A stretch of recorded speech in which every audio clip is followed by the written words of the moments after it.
वहीं चमोली में मूसलाधार बारिश से तबाही मची। प्रशासन की टीम राहत और बचाव कार्य में जुटी हुई है। तो चमोली में भी कुछ इसी तरह की तस्वीरें देखने मिली, जहां पर मूसलाधार बारिश का दौर जारी है और इससे भारी तबाही मचती हुई नजर आई। तो प्रशासन की टीम राहत बचाव कार्य में जुटी हुई है।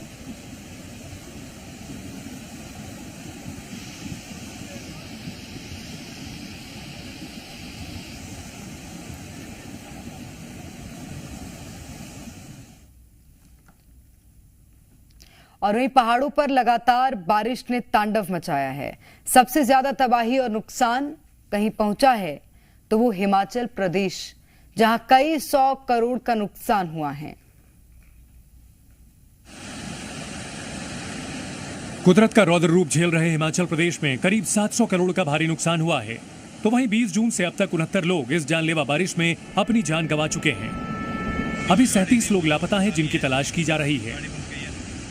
जो रिलीफ कैंप्स में हमारे लोग रह रहे हैं, जहाँ हमने रिलीफ सेंटर बनाए हैं, उन परिवारों को अगर गांव में किराए का मकान मिलता है तो उन्हें 5,000 रुपया किराया हिमाचल प्रदेश की सरकार पर मंथ उपलब्ध करवाएगी।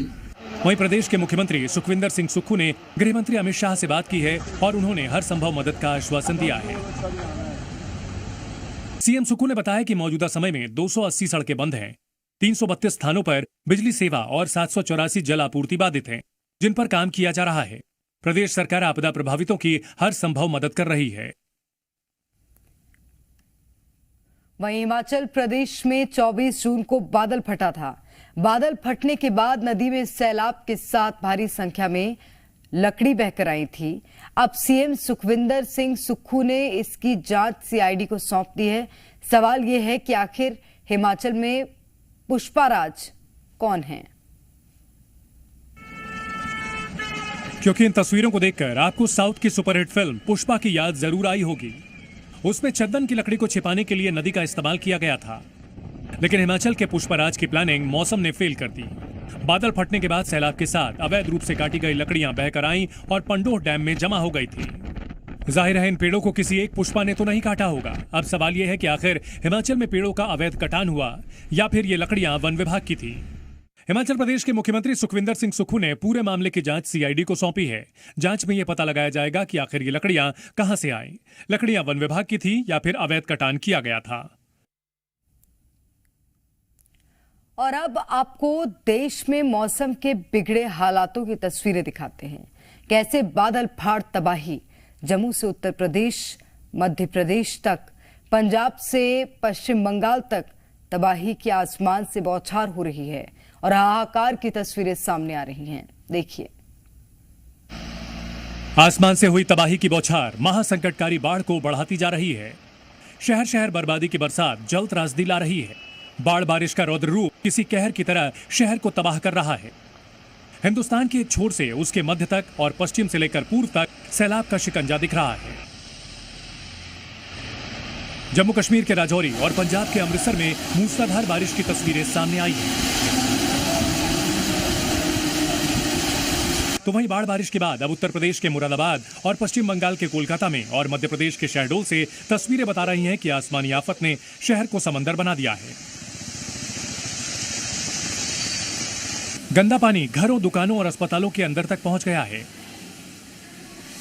यूपी के वाराणसी में तो मूसलाधार बारिश के बाद गंगा का जलस्तर बढ़ता जा रहा है। कई घाट जल समाधि ले चुके हैं, तो वहीं कई मंदिरों में भी पानी घुस चुका है। लगातार बादल बम फूट रहे हैं। सैलाबी अटैक की मार हर शहर को झेलनी पड़ रही है। देश के कोने कोने से बारिश से बर्बादी की तस्वीरें सामने आ रही हैं।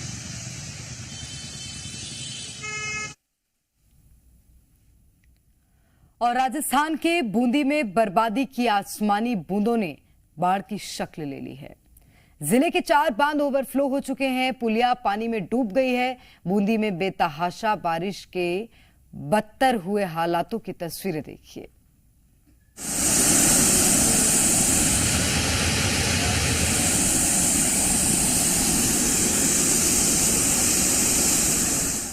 यह शहर में सैलाब नहीं, बल्कि सैलाब के बीच शहर है।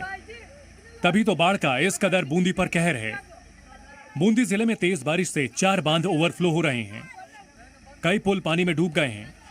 वाटरफॉल में बाढ़ आ गई है और बाढ़ के पानी से पूरा शहर जलमग्न हो गया है। नदी नाले उफान पर हैं। ऐसे में शहर के जलमग्न इलाकों में न जाने की अपील की गई है। जिले में तेज बारिश ने शहर को पानी पानी कर दिया है। मेज नदी का जलस्तर लगातार बढ़ता जा रहा है। जिले के 4 dam, Abhaypura dam, Bhimlat dam, Bardha dam और चांदा के तालाब डैम में बारिश से इतना पानी भर गया है कि उससे पानी किसी तबाही का रूप लेकर बाहर आ रहा है।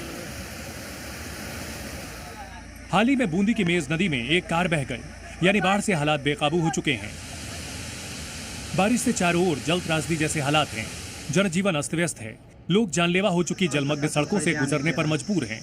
उम्मीद है बूंदी में राहत की बारिश भी जल्द हो, क्योंकि वहां हालात सामान्य नहीं हैं।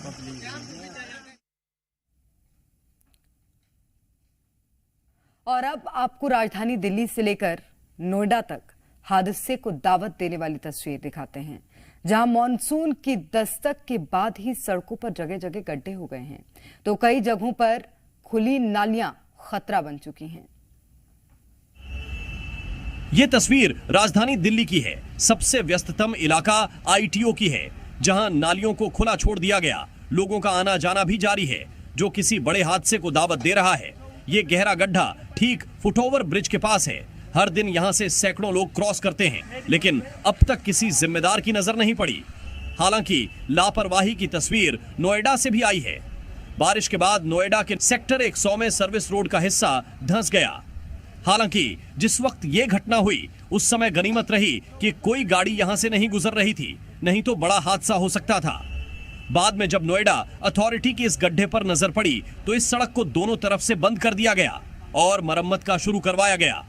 कुछ ऐसी ही तस्वीर जयपुर से भी आई। यहां सड़क पर गड्ढे में कार फंस गई, जिसे निकालने के लिए लोगों को कई घंटों तक मशक्कत करनी पड़ी। हालांकि इस हादसे में किसी के हताहत होने की खबर नहीं है।